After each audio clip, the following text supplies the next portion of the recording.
Repeat the sounding joy. Repeat the sounding joy. Repeat the sounding joy. No more lessons and so. Good morning and welcome to our final morning of Advent Devotionals for 2021. It's been great reading through Matthew with you over these past 7 days and just focusing our thoughts, just little thoughts for the day about the birth of Jesus as Matthew records it. Today we're in Matthew chapter 2. Now we're going to read from verse 1 to verse 12. Let's hear God's word. After Jesus was born in Bethlehem in Judea, during the time of King Herod, Magi, or wise men from the east, came to Jerusalem and asked, "Where is the one who has been born King of the Jews? We saw his star when it rose and have come to worship him."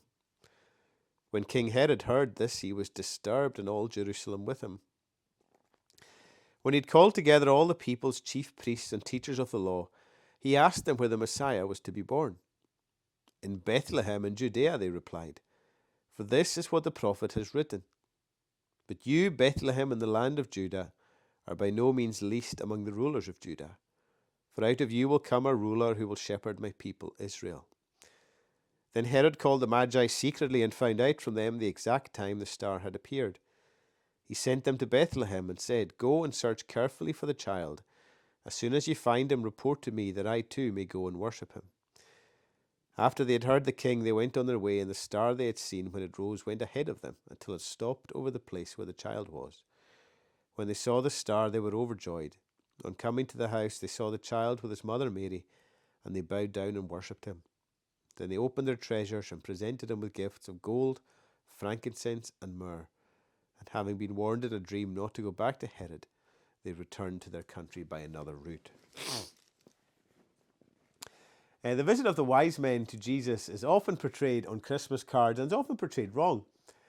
Often the picture we see is these three wise men, these three magi, offering gifts to a baby in the manger.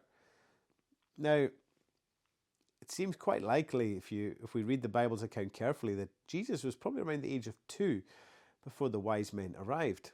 We haven't read it, but later in Matthew 2, he speaks about Herod. When he realizes the wise men have tricked him and gone home by another route, he orders every male child under the age of 2 in Bethlehem to be killed.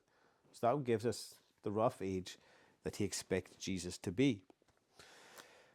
But this visit of the wise men is another one of Matthew's surprises, another one of his mysteries.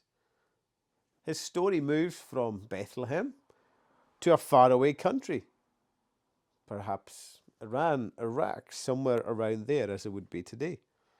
And here we find a group of wise men, a group of magi who studied the stars, which, by the way, in the Old Testament, they were told not good. God did not like these kinds of things. And not in terms of astronomy, but in terms of astrology. Astronomy okay, astrology not okay. But somehow, these wise men, they recognize from the star in the sky that something significant has happened. That to me is a bit of a mystery. They see this star and they rightly say the King of the Jews has been born. In a faraway country, in a faraway place, in a stable in Bethlehem, the King of the Jews has been born. So here's people, again, outsiders in a faraway place, involved in things they shouldn't have been. And God in his mercy is pointing them to Jesus. God in his mercy is leading them to Jesus. It's mysteries. What did they see? What was the star? How did they know? And how did the star lead them? Mysteries. But here we have Matthew giving us another surprise right from the off. Unexpected worshippers. The worshippers of Jesus will be full of surprises, full of people you won't expect. And if you carried on reading Matthew's Gospel, I would encourage you to do that. You'll find that it's full of surprises. Those you would expect to worship Jesus don't. And those you would expect to be on the outside, they do. They come and they worship Jesus and he welcomes them. So these wise men, they come to Jerusalem. They go to the palace of Herod, who was ruler. And they ask him, where is the King of the Jews? Where is he to be born? Herod doesn't know, so he consults his wise men, his Bible scholars, if you like, and they go through the Old Testament and they tell him the answer. In Bethlehem, sir. In Bethlehem, we're told, according to the prophet Micah. And then again, the star leads the wise men, again mystery, till it rests above the place. Notice house, where Jesus is, not stable. He's in a house. And then they come in and they worship him with gifts of gold, frankincense, and myrrh. Notice who the wise men gave the gifts to. It wasn't to Mary. It wasn't to Joseph. It was to Jesus. The gold, the frankincense, and the myrrh were given to Jesus. These are not your usual new baby gifts. It's not woolly socks or baby grows or milk bottles or sanitizers. They're gifts fit for a king. Gold, frankincense, and myrrh. And then Matthew says, and they bowed down and they worshipped him. To Matthew's readers, that would be utter blasphemy unless Jesus is God. You see, this Matthew's, what we said a few days ago, he's not beating around the bush. He's making clear who Jesus is. He is God in the flesh. And these magi, these wise men, they bow down and they worship him. The wise men's gifts expressed their loyalty. God's king, the king of the Jews, was their king.